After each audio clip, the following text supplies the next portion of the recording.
Bonjour, je m'appelle Cécile Azouni Todé et je vous souhaite la bienvenue sur ma chaîne Carrière et Entreprise. Sur cette chaîne, nous parlons de développement de carrière professionnelle et d'entrepreneuriat.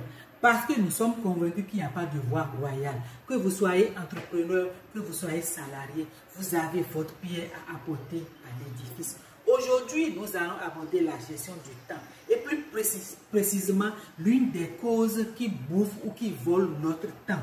C'est quoi? C'est vouloir trop en faire. Tout le monde connaît M. Paul dans notre service ou dans notre entourage. C'est lui qui est toujours volontaire. Chaque fois qu'on dit, est-ce que quelqu'un pourrait s'en occuper, M. Paul lève la main et se porte volontaire. Mais le fait est que M. Paul est toujours surchargé. Du coup, ça déteint sur sa performance, ça déteint sur sa vie de famille, ça déteint sur ses relations. Il n'a plus le temps pour sa famille, il n'a plus le temps pour ses loisirs et il n'est plus du tout performant. Mais Monsieur Paul continue toujours de prendre de nouvelles responsabilités, autres que celles qui lui sont naturellement dévolues.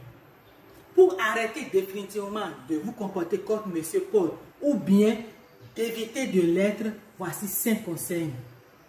Connaissez, déterminez et il faut connaître vos principales responsabilités ainsi que vos objectifs clés. Vos principales responsabilités, vos objectifs clés. Ça vous évite d'aller vous occuper des tâches qui sont sous la responsabilité d'une autre personne.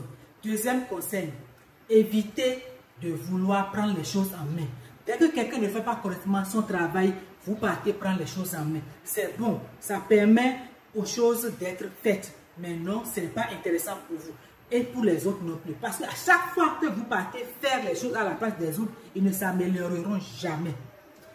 Ce que vous pouvez faire, c'est aller savoir pourquoi ils ne sont pas aussi performants. Pourquoi ils n'arrivent pas à faire. Si c'est une question de délégation, vous savez que vous ne pouvez plus déléguer. Ou celui qui se délègue va savoir que non, ce n'est pas eux qu'il faut déléguer le travail.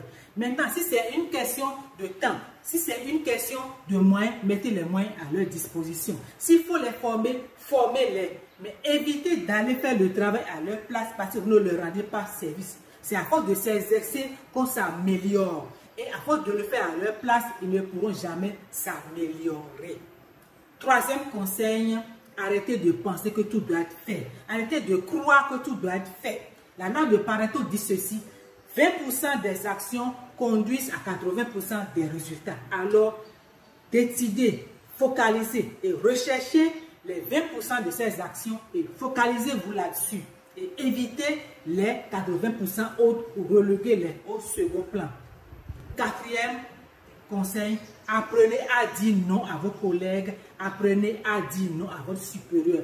Pour les collègues, c'est une question de responsabilité, identifiez les responsabilités et puis c'est fini. Mais pour le supérieur, c'est un peu plus compliqué. S'il vous donne un nouveau projet, ne dites pas oui tout de suite.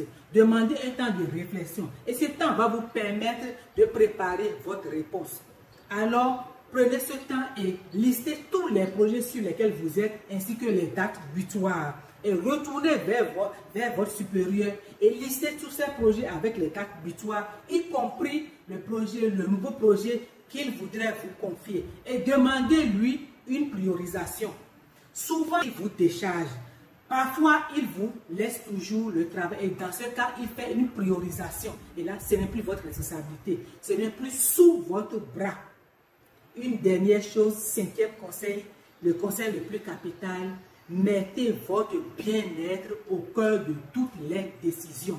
Toutes vos décisions, que ce soit sur le plan personnel, que ce soit sur le plan professionnel, mettez votre bien-être au cœur.